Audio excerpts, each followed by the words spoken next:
Bonjour à toutes et à tous, j'espère que vous allez bien. Si vous me voyez pour la première fois, je m'appelle Thierry. Je suis la chaîne, je parle d'entrepreneurs d'investissement en Afrique. Voilà. La chaîne aussi a pour but de valoriser les produits terroirs africains, valoriser tes cléments. Donc, sur la chaîne aussi, je partage mes astuces et techniques business, mon mindset, afin de vous aider dans vos réalisations ou sur vos futures réalisations. Donc, si c'est des thématiques comme ça qui vous parlent, n'hésitez pas à vous abonner si vous n'êtes pas encore abonné. Pour ceux qui sont abonnés, merci. Merci à tous ceux qui rejoignent la chaîne en ce moment. Et un merci aussi particulier à tous les anciens qui sont là, tels que les habitués. Voilà. Je ne vais pas citer tous les noms, vous êtes nombreux, mais les anciens vont se reconnaître. Merci à vous, merci à vous. À chaque fois que je publie, vous êtes présents. Je vous dis un grand merci. Donc, sans plus tarder, je vais rentrer sur le thème du jour. Donc, la question, c'est l'agriculture donne de l'argent. Donc, je reprends la question. C'est la question qu'on me pose, est-ce que l'agriculture donne de l'argent? Donc, je réponds, oui, l'agriculture donne de l'argent. C'est pour ça d'ailleurs que je me suis lancé sur ce pan-là. Je vous ai dit que l'agriculture, pour moi, c'est un levier pourvoyeur, c'est-à-dire que pourvoyeur d'emploi et pourvoyeur de devises. Et j'insiste encore que l'Afrique ne pourra que se développer à travers l'agriculture. Et quand je parle d'agriculture, ici, je parle de l'agribusiness ou de l'agrobusiness. Donc, on produit, on transforme et on met sur les marchés. Et quand je dis marché, c'est que c'est marché africain et marché international. Donc, je m'explique. Pourquoi est-ce que je dis que l'agriculture donne de l'argent? Peut-être pour toi qui me rejoins, peut-être pour la première fois, va sur la plateforme. Je t'ai mis comme ça plusieurs idées de business dans le domaine agricole.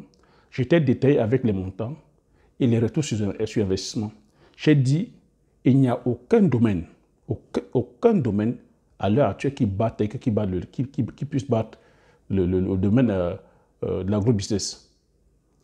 L'immobilier, c'est-à-dire que voilà, l'immobilier ne voit rien devant l'agriculture. La bourse ne voit rien. Quand je dis l'immobilier ne voit rien, l'immobilier, c'est les retours sur investissement sur plus de 40 ans. Et c'est des business sur lesquels tu es obligé d'aller prendre un crédit et de t'endetter sur 40 ans. C'est après 40 ans que tu pourras avoir un retour sur investissement. Et tu devrais avoir la chance d'éponger toutes tes dettes au bout de plus de 20 ans. Alors que sur le domaine agricole, je vous ai donné des spéculations comme ça où, en 3 mois, avec une mise de départ où tu n'es pas obligé d'aller prendre un crédit, tu peux te retrouver avec 10 millions. Je t'ai pris l'exemple de la pomme de terre. Je t'ai pris l'exemple des oignons. Je t'ai pris l'exemple de l'ail. Je t'ai pris l'exemple du gingembre. Je t'ai pris l'exemple de plusieurs, parcours la chaîne, avec des mises de départ de 1,5 million. Avec 1,5 million, tu n'as pas besoin d'aller braquer la banque, tu n'as pas besoin d'aller prendre des crédits énormes sur 20 ans, et tu as un retour sur investissement. Et je te parle, c'est des spéculations, c'est des études de marché sur 1 hectare. Donc tu imagines si tu fais 2 hectares, 3 hectares, 5 hectares, 10 hectares. Si tu investis que sur des agrumes, agrumes, c'est quoi? Pamplemoussier, mandarinier, clémentinier, tout ça, c'est des trucs qui rapportent des sous. Je vous ai parlé aussi de ce que je fais présentement, qui est la culture du poivrier. Je vous ai dit, avec 1 hectare, au bout de 7 ans, c'est 4 tonnes. 4 tonnes, tu peux les vendre. Si tu les vends à 400 €, tu te retrouves avec 1,6 million l'hectare. Tu le vends à 100 € le kilo, tu te retrouves avec 400 000 €. Donc, dis-moi, en bourse, combien est-ce que tu vas aller miser pour pouvoir avoir 400 000 € au bout de 7 ans? Et au bout de, je ne te prends pas 3 ans, je te prends 7 ans l'extrême, parce que c'est au bout de 7 ans que la liane arrive à maturité. Donc, au bout de 3 ans, déjà, tu peux déjà commencer à récolter, à marcher, à gagner. Au bout de 3 ans, à 3 ans, tu peux récolter déjà 1 tonne et demie. Donc, tu vois que 1 tonne et demie au bout de 3 ans, si tu vas à 400 €, tu vas à combien? Tu es à 400 000 € et poussière. Donc, moi, je vais à l'extrême, 7 ans. Donc, 7 ans, tu as 4 tonnes l'hectare.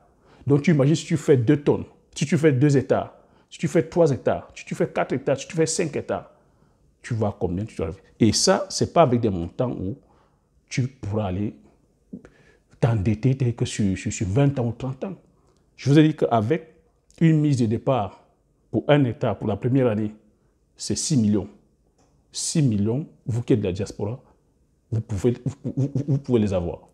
En économisant, c'est-à-dire que voilà, en économisant, au bout peut-être d'1 an, 2 ans, tu peux avoir ta mise de 6 millions et faire un hectare. Et tu n'es pas obligé de commencer avec un hectare, tu peux commencer avec un demi-hectare. Je vous ai donné toutes les stratégies. De ne pas commencer avec un hectare, tu peux commencer avec demi-hectare et l'année d'après, tu complètes. Tu vois, je vous ai donné les stratégies et même comment épargner. Tu vas me dire, mais Thierry, comment je vais faire pour épargner? Je vous ai donné la stratégie pour épargner. Comment faire pour épargner de l'argent? Ne pas vivre au-dessus de ses moyens. Quand tu as de l'argent, tu mets au moins 10% sur le côté. Et moi, je conseille peut-être, tout dépend de combien tu gagnes, de mettre même peut-être 20% de côté.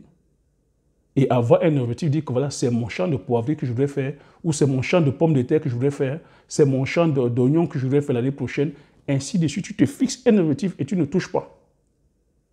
Et je vous ai dit ici que pour réussir aussi ta campagne, ta campagne agricole, c'est déjà d'avoir la connaissance, aller te former, bien te former, bien te former, avoir, c'est-à-dire que savoir la zone, savoir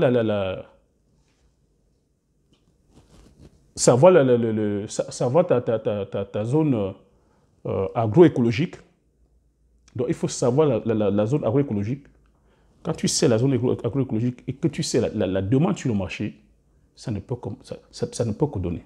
Donc, voilà les choses qu'il faut savoir. Te former déjà, avoir l'expertise, maîtriser que la demande sur le marché, parce que tu ne vas pas produire des cultures qui ne sont pas consommées que sur ta zone, sur le marché. Et tu dois aussi savoir que les cultures se cultivent selon les zones agroécologiques, donc selon les terroirs. Tu ne vas pas aller cultiver la pomme de terre, je vais dire à l'extrême nord. Non, je veux dire que la pomme de terre, c'est une culture d'altitude.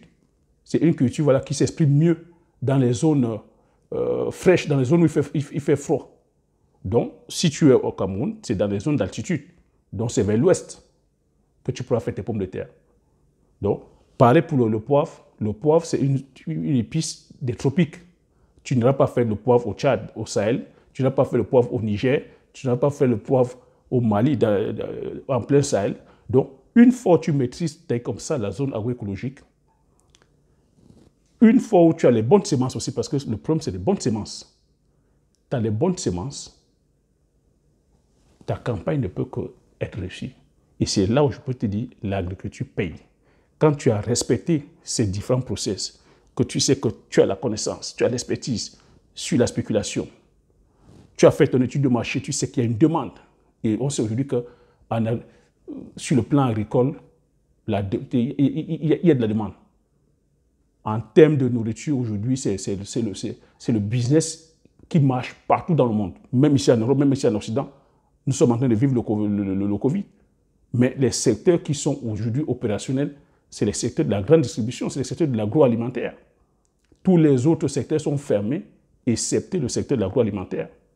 Donc, là où je vais t'inviter aussi, c'est de ne pas seulement se cantonner sur la production, mais de passer aussi à la transformation. Donc, quand tu passes maintenant à la transformation, tu ajoutes de la plus-value et c'est là où tu peux impacter plus de personnes. Donc, ne pas produire seulement pour contenter, c'est-à-dire uniquement ta région, produire pour contenter déjà le pays et le continent et le monde. Une fois que tu impactes le monde, tu gagnes encore plus. Donc, si je peux répondre à la question, je dis oui, l'agriculture et l'élevage font des milliardaires chaque année dans le monde. Chaque année. Je veux dire, l'agro-industrie, ça fait des milliardaires dans le monde chaque année.